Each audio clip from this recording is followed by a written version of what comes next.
Hey everybody, welcome back to Young Engineers of Today. I hope you had a good couple of days and hope you're ready to continue with Inkscape. So on Monday, we spent some time going over what Inkscape does, sort of. Mainly its purpose, which is a vector graphics editor. We talked a little bit about what vector graphics are, why we use them, the potential advantages against raster graphics and stuff like that. So I guess just as a means of, also, hey Mateo, as a means of review, who can tell me what vector graphics are?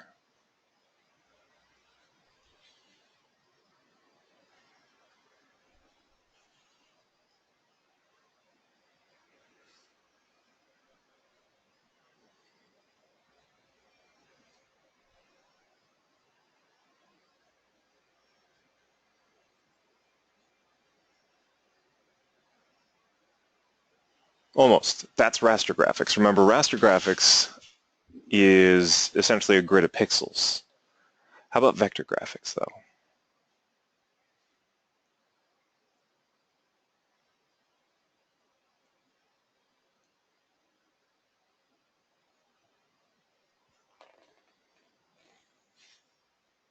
Yeah, essentially, yeah, it's like lines and nodes. Basically, um, you can kind of think of it like a graph that just also happens to make a picture.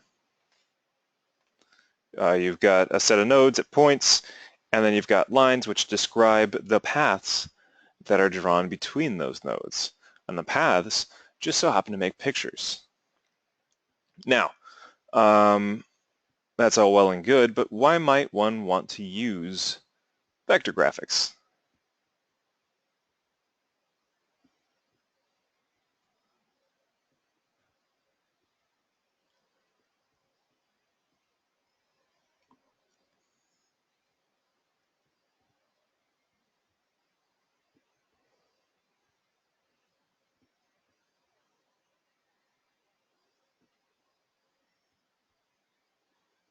So you could get a great outcome. Yeah, definitely. More specifically, um, let's see here. Let's say I want to make a billboard, like a design for a billboard. Would I want to use vector graphics or raster graphics?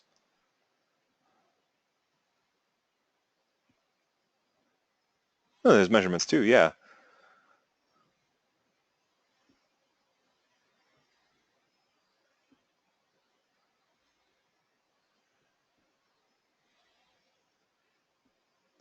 You'd want to use vector graphics. Why might you want to use vector graphics?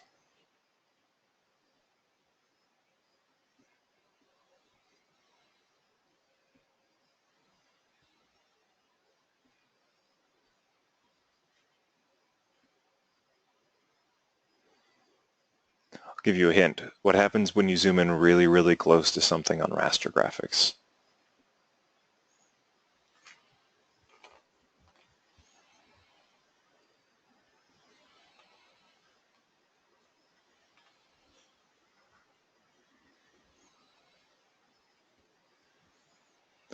Yeah, essentially.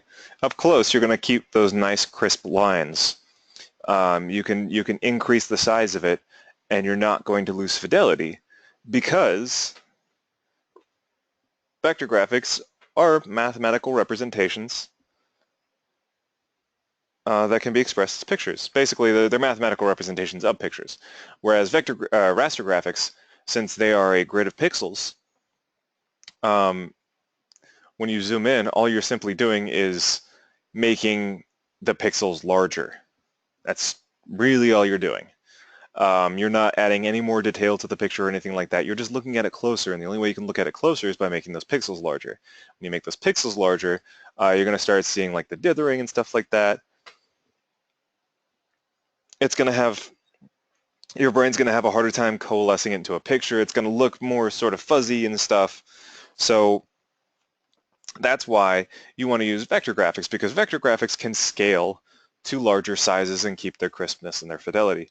What else can we do with vector graphics that we can't do with raster graphics? Think animation.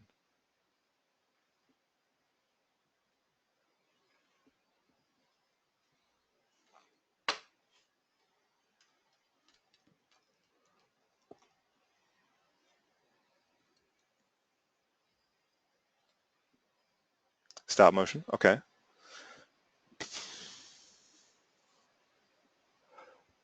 In a sense, I suppose. By the way, thank you for answering, Cohen. Um, anybody else? Does anybody else have any ideas too? So you can find the same position? Yeah. What were to happen if we were to move one of the nodes on a vector piece of vector art?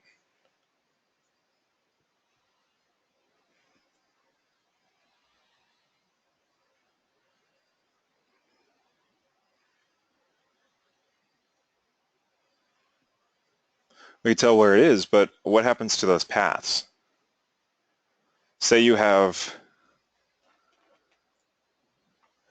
yeah, it would alter the shape. So if we have like point A and point B, and there's a line describing the relationship between the two, if we were to move point B,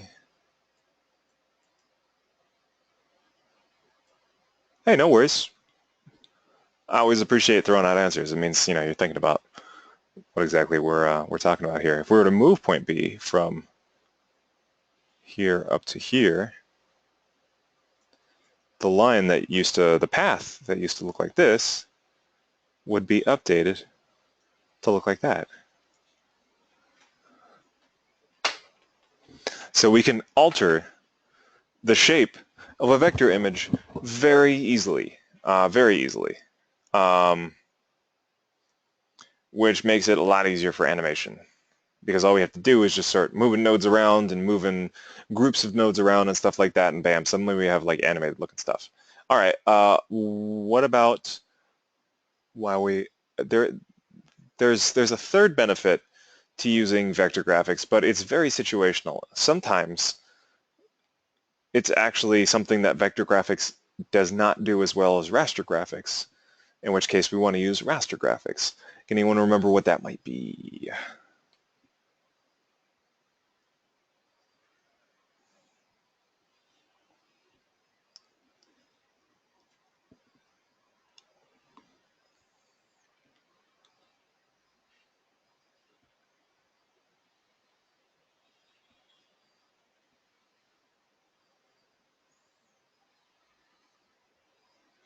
About the size of the picture, like the actual file size of the picture, how much space it takes up on your computer. What would generally, well, I appreciate it, Cohen. What would generally be a better option? Would it be better to use raster graphics or vector graphics? Now keep in mind that there is an exception to this rule, but I want to know if you remember what the rule might be.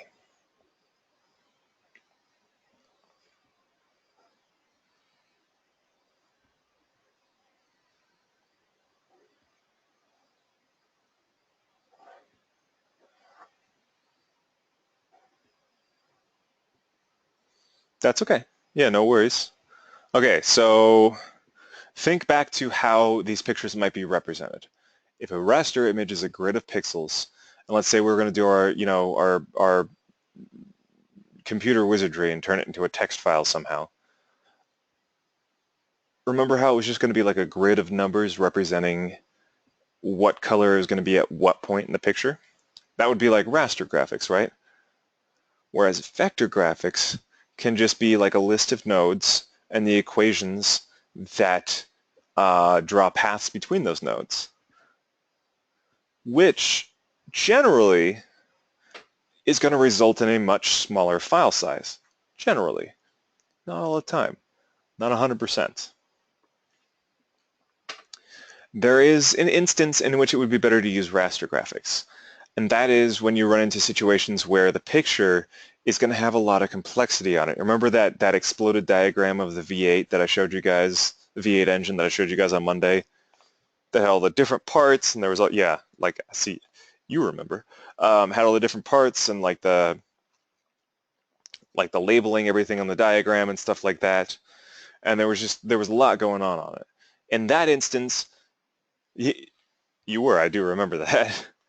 um, in that instance, raster graphics is better because it's probably going to take up less information than a vector graphic file would.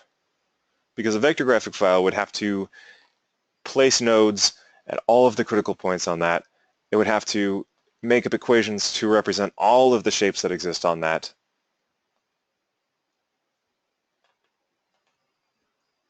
I could, I mean,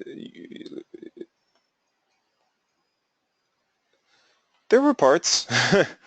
But yeah, in that instance, a raster image file would probably be taking up less space than a vector image file. How do I sound to everybody? I just got a notification that I might be experiencing degraded internet quality. Sounds fine? Okay. All right, so just GoToWebinar just decided to freak out at me for no particular reason. All right, fine. That's good then. That's better than it not telling me and everybody's like, I can't hear you. What is going on? No, yeah, I see what you mean. That kind of stuff just comes with time, you know? And by no means I knew everything that was on that engine. Excellent. Glad to hear it. But yeah, so remember, because vector graphics a lot of times uses stuff like primitives, where basically we layer a bunch of different stuff on top of one another in order to represent a more complex picture. So for something like that, vector graphics is going to utilize a lot of primitives, a lot of nodes, a lot of equations, and it's just going to be a huge file size overall. However, it does scale up well, and you can very easily change the shape of images in vector art. But yeah, so there you go. Now that we have that all done, now that we've taken a look at all that, we spent some time going over Inkscape, and I didn't realize that there were.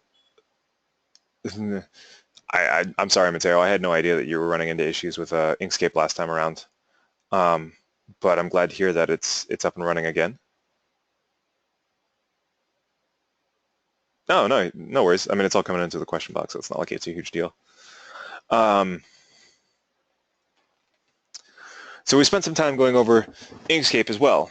Just like a little bit of time, like I sort of ran down all the tools that you can use and stuff like that, and it really wasn't terribly in-depth or anything like that. But I did show that you can edit nodes, you can, there are a whole bunch of different sort of shape tools at your disposal and stuff like that, and different things you can do with that. There's the text and the different drawing ones, and then remember the drawing ones can actually run into the opposite problem that raster graphics have, in which there is too much fidelity. So if I were to draw what ostensibly looks like a mostly straight line, like that looks okay to me. Mostly sort of okay. Not perfect, but it looks like I do an okay job. However, if I zoom in, oh, that's horrible. It's terrible. What is this? What exactly is happening right here? I went backwards and then... Anyway, that is the opposite problem that raster graphics have. Raster graphics, the more you zoom in, you're going to lose sharpness, you're going to lose fidelity, you're going to lose detail. Raster graphics, or excuse me, vector graphics keep too much detail. So somewhere in this drawing between the rate at which my mouse is pulling its position, the way it's reading the mouse pad, the way the computer interprets the coordinates that the mouse sends to it, the way that the computer sends those coordinates into Inkscape, and the way that Inkscape expresses how those coordinates are all linked together in what order they came in, we get this mess. And also, I'm sure my jittery hand has something to do with it too. We get this mess right here. In fact, there is too much information being sent to Inkscape, and where we just wanted a straight line, we're getting all of the imperfections that exist. Like, that's kind of insane. Anyway, so yeah, that's something to keep in mind. So that's why I introduced you guys to the what is this up here? Looks like some kind of crazy sine wave the whole way down too.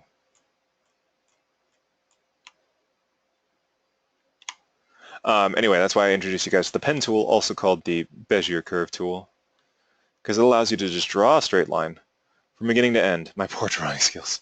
Yeah, basically. And then you can also click and hold in order to create nice, gentle curves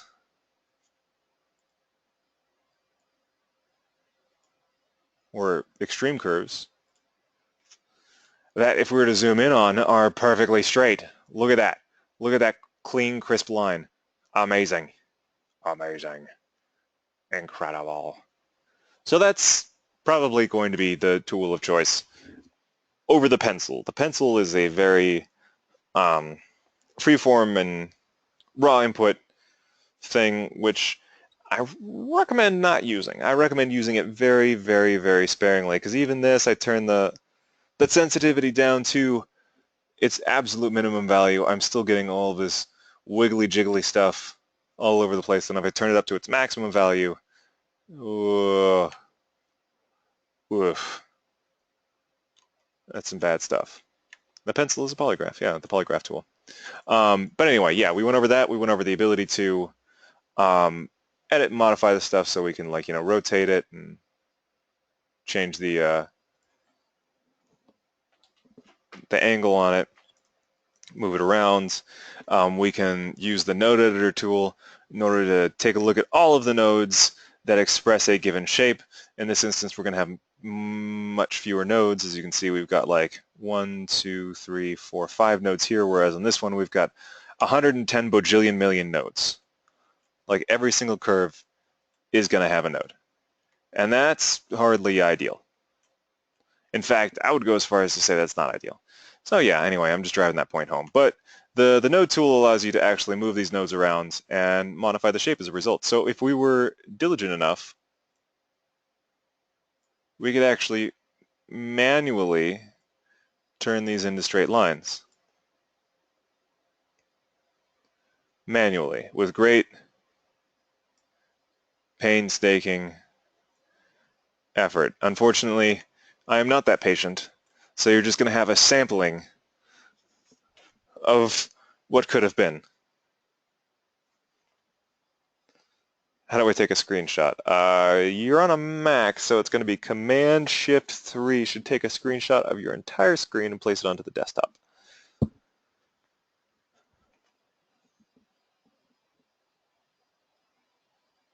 If you hit Command-Shift-4, you'll basically get a little rectangle tool, draw a rectangle, and whatever's inside the rectangle it will take a picture of. So you can use that for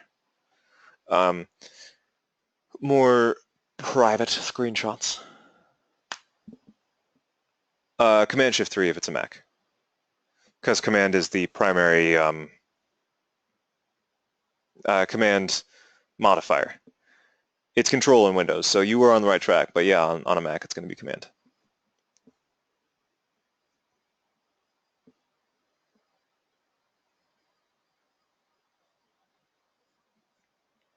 But yeah, so anyway, we spent enough time. Your Windows? Excellent. Spent enough time fidgeting with these tools and stuff like that. So now let's check out something a little bit different. So let's say we wanted to modify some kind of SVG file we had.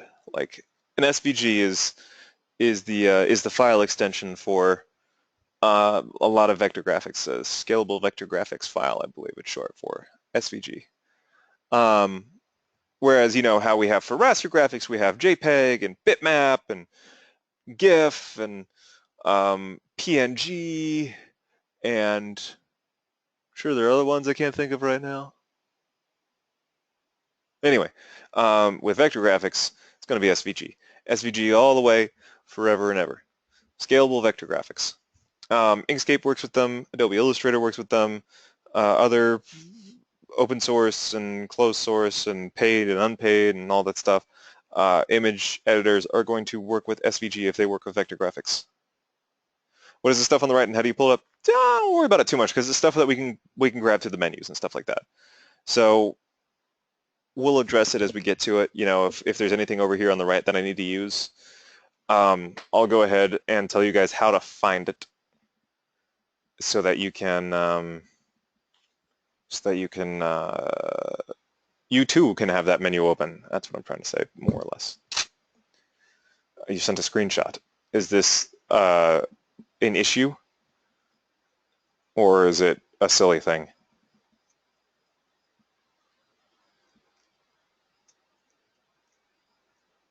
Oh, it's awesome. Okay. All right, well, we'll check it out at the end of class then, definitely. Just remind me. Okay, so yeah.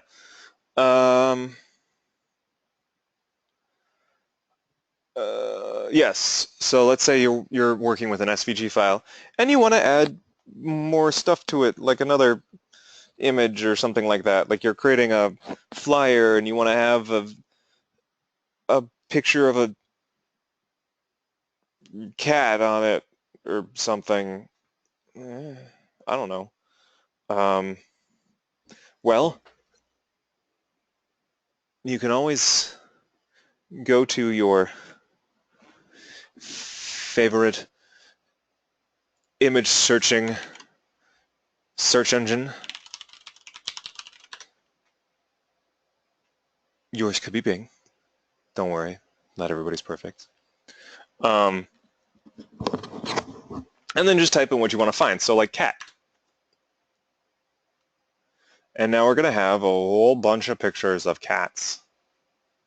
Kitty, Fluffy, Sphinx, Scottish Fold, Siamese, Siberian, Blue, Black, Orange, Gray, White, Pink, Persian, Japanese, Burmese, Somali, Russian, Egyptian, Bengal, Savannah, Bombay, Bath.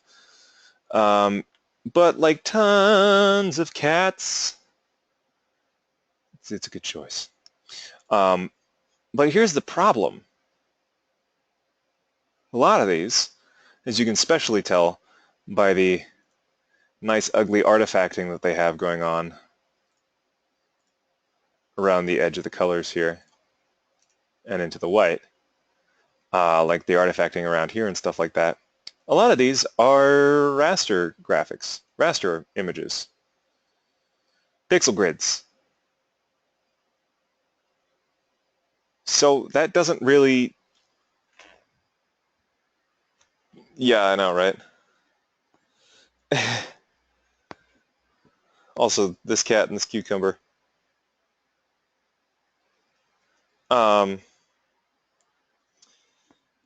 That doesn't really help us because we can't really scale those like we can the rest of our SVG image.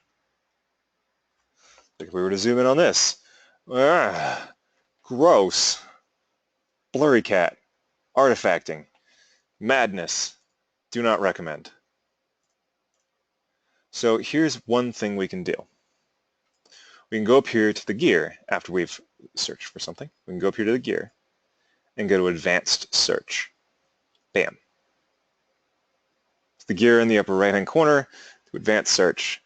And then we have Google Advanced Image Search. Make sure you're in the image search first. If you just go to the regular Google search and you go to advanced search, you're going to get the advanced regular Google search.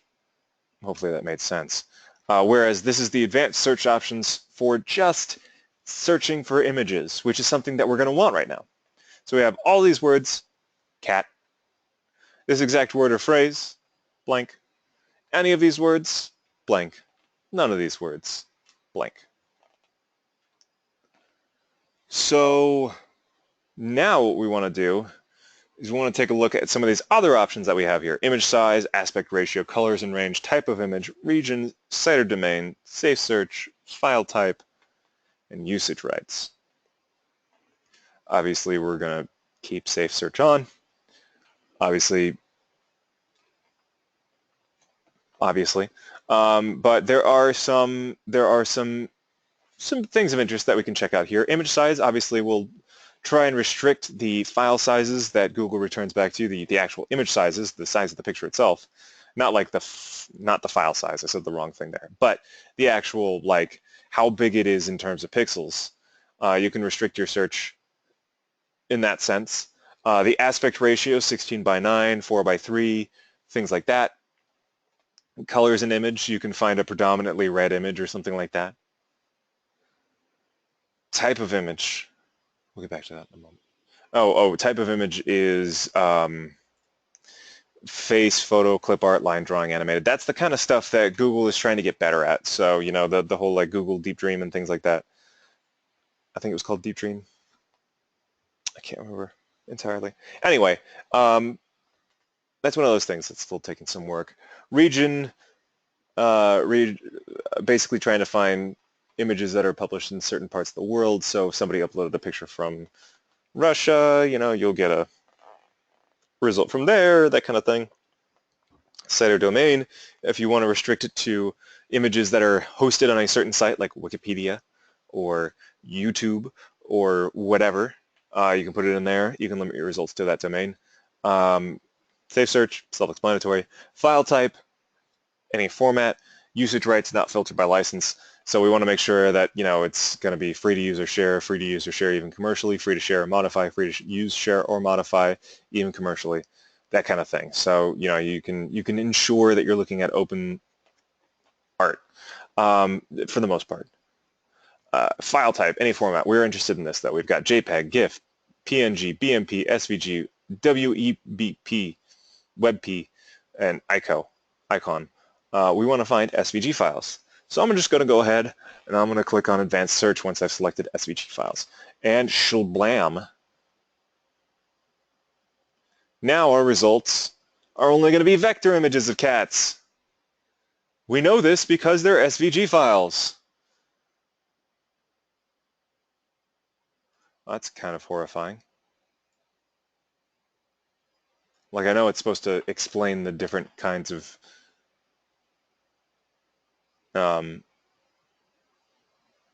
cat designs, but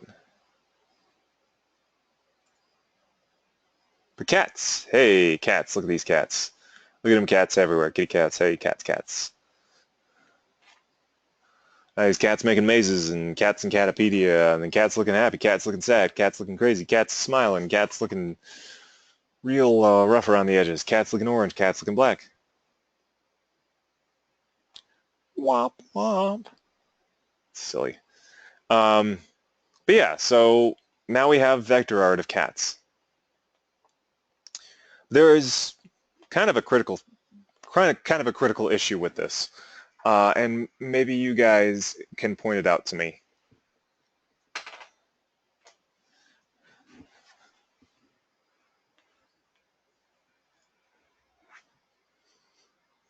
Think aesthetically.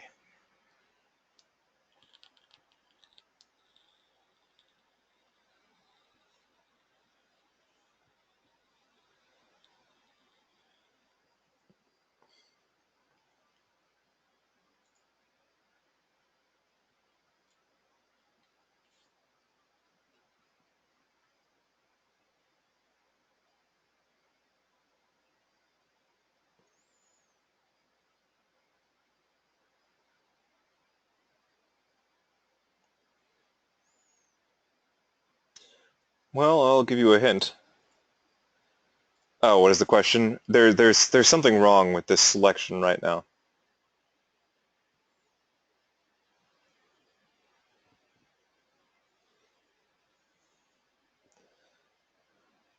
Okay, go ahead and think.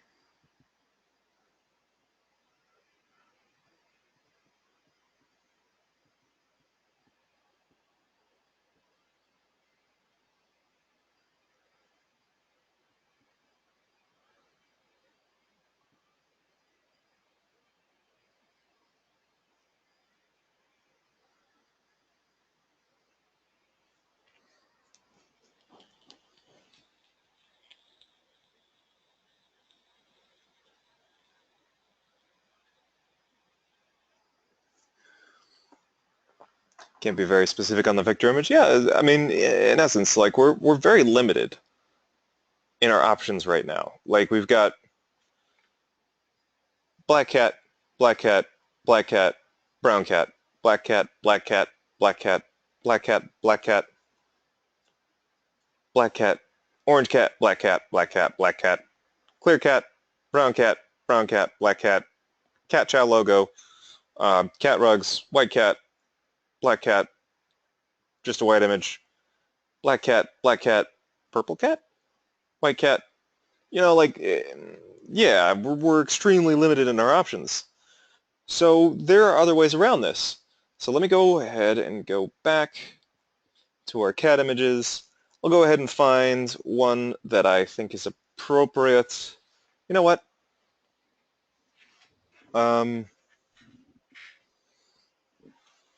No, I'm not going to do that. I'm not going to do that. I was going to say, let me just use an image of my cat, but I don't think I have. Let me see. Just to prove a point. It's not going to be perfect. In fact, the vector image is going to be a gross misrepresentation of the original raster image, to be perfectly honest. Generally, you want to have a simpler picture because that's going to be better. But let's see. Let me poke through Donald Trump cat.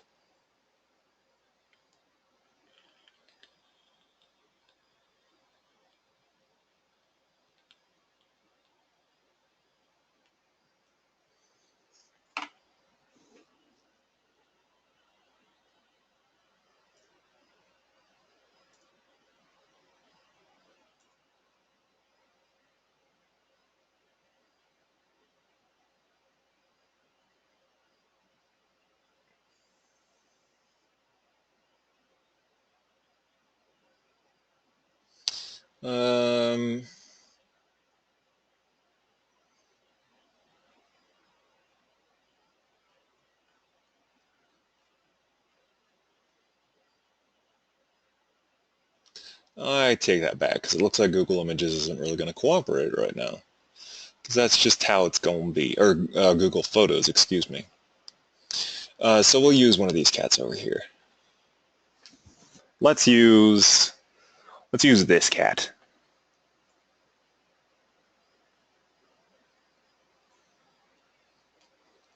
Yeah, this cat has a nice cutout and everything like that. We'll save the image as, and we'll save it on our desktop, and we'll call it cat.png, because that's a nice and descriptive name, right? And we'll go back into Inkscape, and we'll just delete all this mess. Bam. And this mess right here too. Bam. And what we're going to do is we're going to import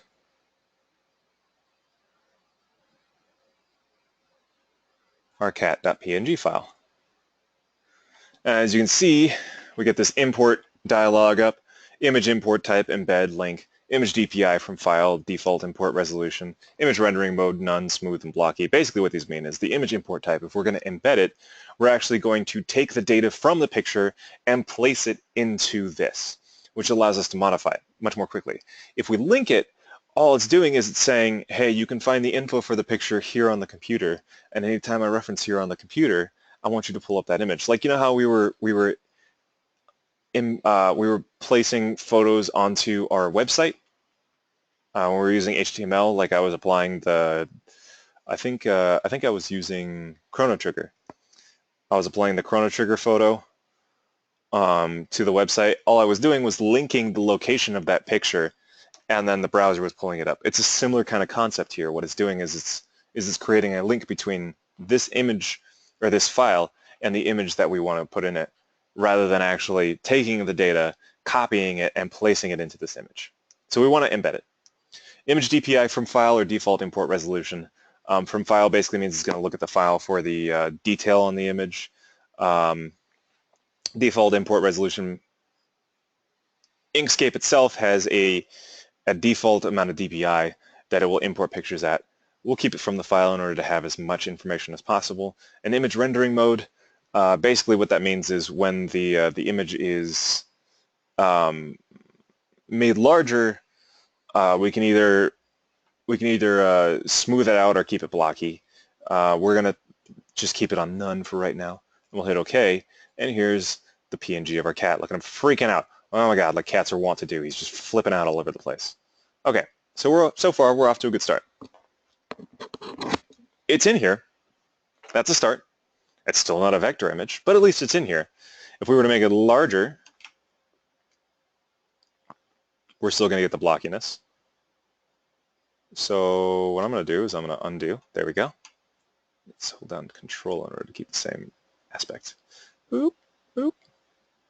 So what I'm going to do is I am going to make sure that this cat is selected, and as you can see I can tell because I have the little selection box and the arrows around it.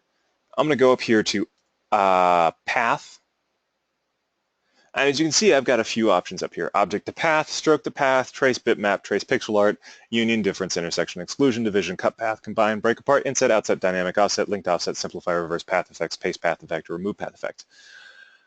Whew. I'm going to select Trace Bitmap. So now we're going to have a window that pops up. And this is the Trace Bitmap window. This is the one we're interested in. We want this window. As you can see, we've got a bunch of options here. Single scan, multiple scans, and then subsets of those. Brightness, cutoff, edge detection, color quantization, invert image, brightness, steps, colors, gray, smooth, stack scans, remove backgrounds. And then we've got a live preview update over here on the right-hand side, and there's sort of this blank gray area. And then we've got some options that can be modified, like threshold, colors, and scans.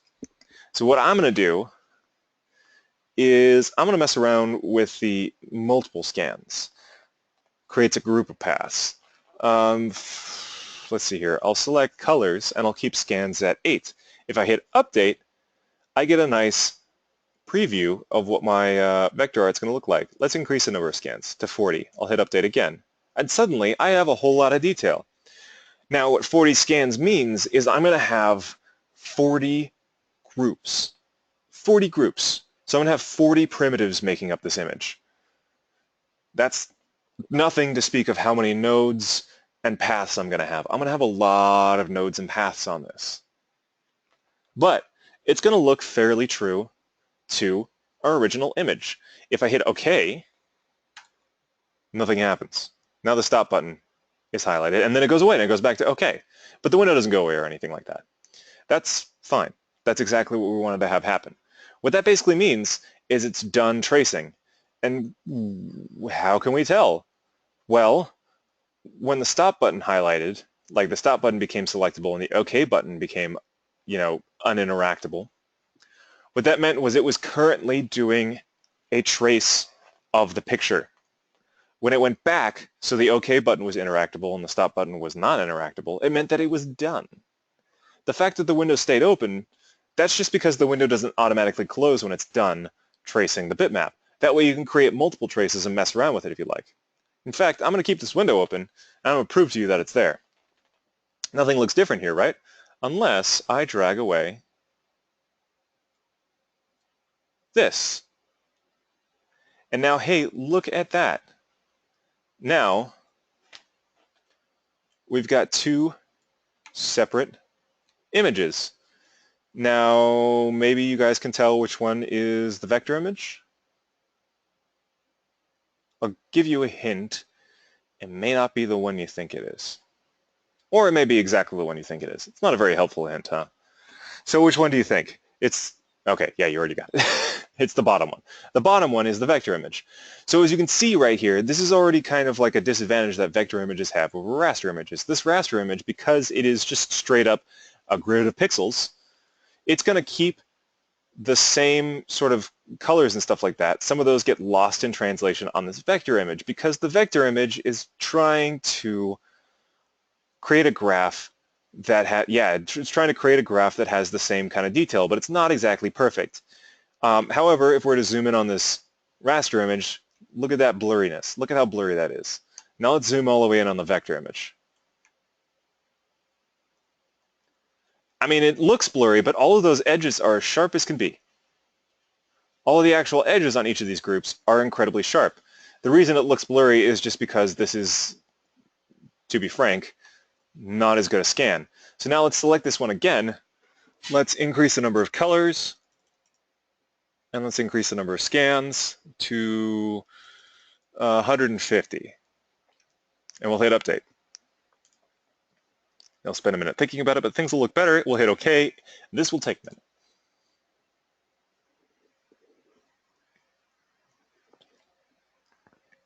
Still thinking. There we go. Now we can drag it away.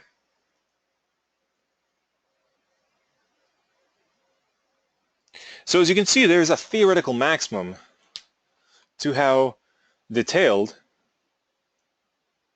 your vector images can be. The one on the left does look superior to the one on the right. It does. But it's still not there. It's still not 100% there. And if we zoom in, obviously it does look better. It does look much better, especially when we're zoomed in. Like there's less of this weird sort of Google Deep Dream kind of spiraling and whirlpooling of colors and stuff like that. There's actually more detail over here. And if we zoom in more, there's more detail in the eyes and stuff like that, and it looks better. And if we zoom in the most, well, that just looks kind of horrifying. That's the cat's eyeball. Thanks for joining, everybody. Anyway, let's zoom back out before that thing stares into my soul a little bit too much. So here we have 3 examples of things. And now, as you can see, it's not a perfect representation of that raster image. However, this is, yeah, exactly. This is a massive improvement over the vector images that we had available to us when we did a Google search. And in fact, we could totally, assuming that we had the rights to use this picture and everything like that, we could totally use this picture for some kind of, vector whatever thing. Now, here's the other thing. You notice how long it's taking for everything to update? It's just taking ridiculously long. Can you make it the cleanest as you can for the vector? Like as in the most detail? All right, let's see this. Let's crank this baby up to 100 or 11. 256 scans, 64 colors, the maximum that we can do for this. We'll turn off smoothing. We'll remove the background. We'll hit update. Let's see what we get.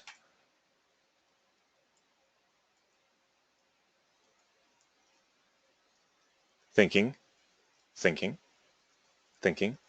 You hear the rain is picking up outside.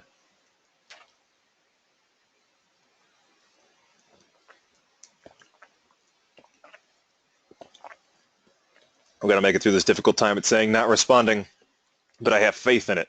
It will come back. It will finish what it's trying to do and be okay. Everything will be okay. I hope you guys can still hear me. Oh. Okay. I think it happened.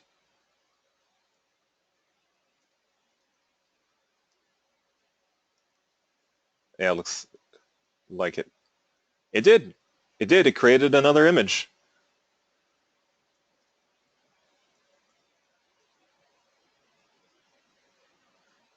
Now, that's a pretty incredible amount of detail.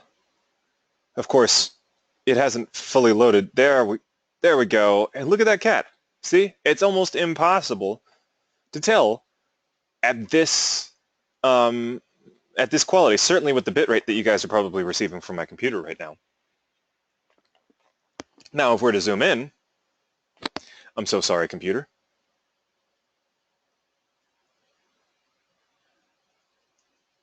Then we can definitely tell that it is a vector image.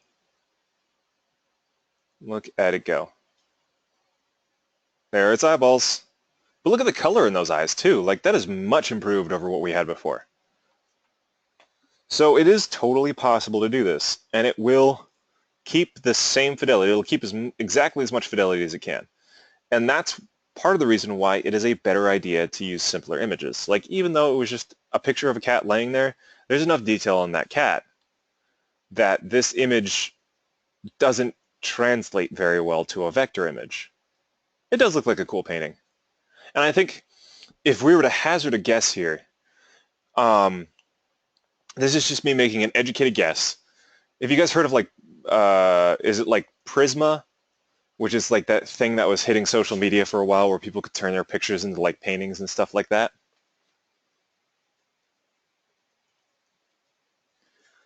Maybe if you have, cool. If you haven't, you might see it. But anyway, it was a little bit popular for a while. Maybe it was more people my age and older. But basically, like it took a picture that you took of yourself or of something, and then sort of turned it into like a painting looking kind of a thing. Oh, you don't have social media? Okay, gotcha. Um, and that could be the same thing that's happening here. What it's doing is it's tracing an image with vector art. Now, let me show you something cool. We'll zoom out a little bit more. Just a touch more, touch more. Let it figure its life out. Oh, my poor computer. Oh my gosh, I'm so sorry.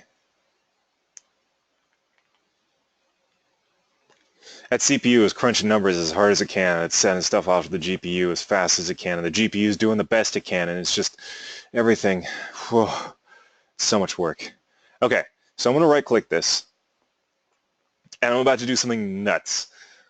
Just bonkers, off-the-wall suicide for my computer. I'm going to click this ungroup. What do you think ungroup does before I click it, before I go off the deep end?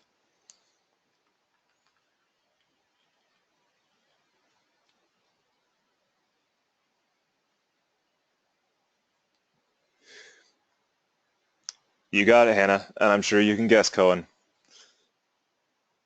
It's going to take all of the different primitives and all of the different layers and turn them into separate things. Here we go, you guys.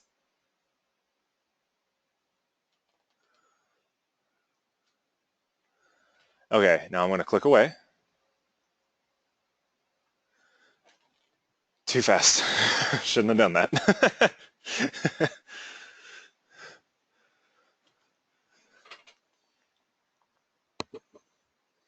Oh man, it's going to take a minute to recover from this. Oh gosh. Well, the trace bitmap window came back. Good news, guys, I found it.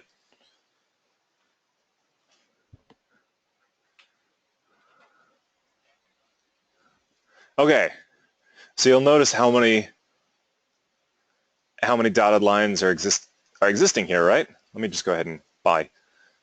Let's just drag one away. I still had all of them selected.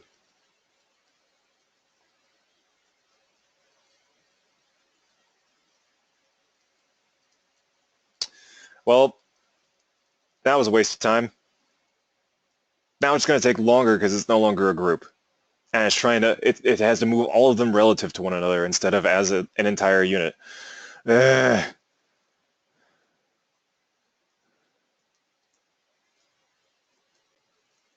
Okay, let's try that again. Click away, click on. Let's see what we have selected. Click and drag.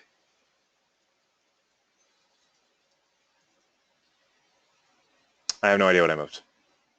And it's going to be like 10 to 15 seconds until we find out.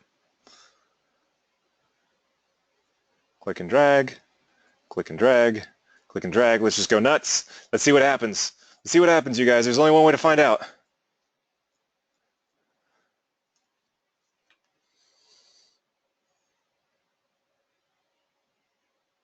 I hope not.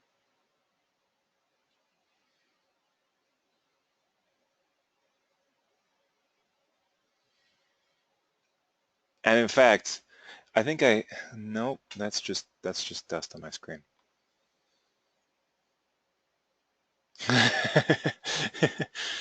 It'll be okay.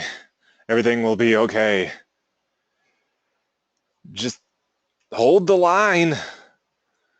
Okay, here we go.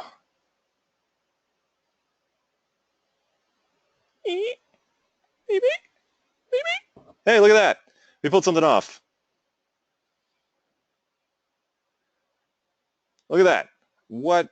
That's the weirdest group. That's sort of unsettling. So check out this layer right here. In a moment. Wait a moment. Wait a moment.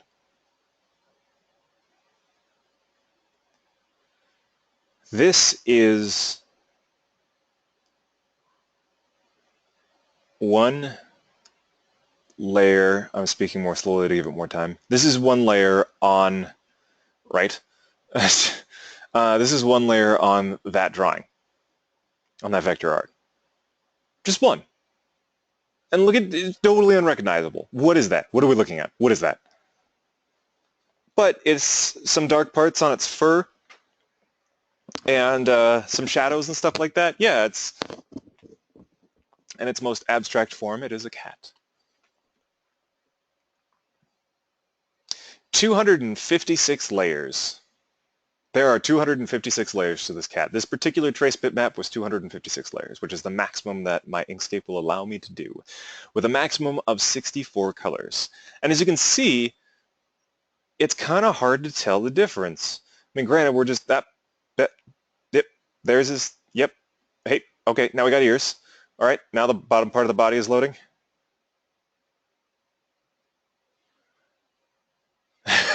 No worries.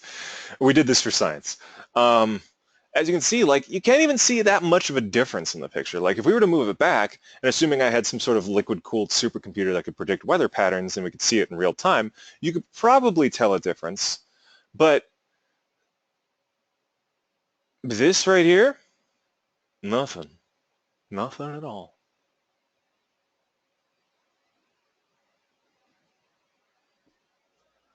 Maybe we can take that off. I don't know what that was, but we took it off. Hey, we got some of the color out of it. Ooh, look at that. See, that's kind of cool. Oh, good.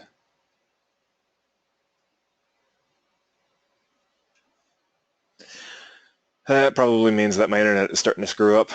Well, I guess before things start to drop out, we'll make this... Yeah, that is pretty cool, right? You can do some cool stuff with this. And that's one of the layers on that 256 layer trace. See, you too can make art. It's easy. All you do is you take a raster image, you trace it a bunch, and then you get rid of a ton of the layers, and then you leave one of them left over, and boom, suddenly you have art.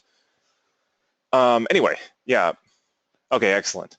Before it drops out again, I'm going to go ahead and ask the poll questions. We're going to say our goodbyes now. And then, I'll keep it open for question and answer time, certainly at least until like 9 o'clock. If I drop out before that, I apologize. My internet has been running into issues lately, so we'll get it figured out. Anyway, poll questions incoming. After that, question and answer time, or feel free to leave time or whatever, and then, yeah, you get the idea.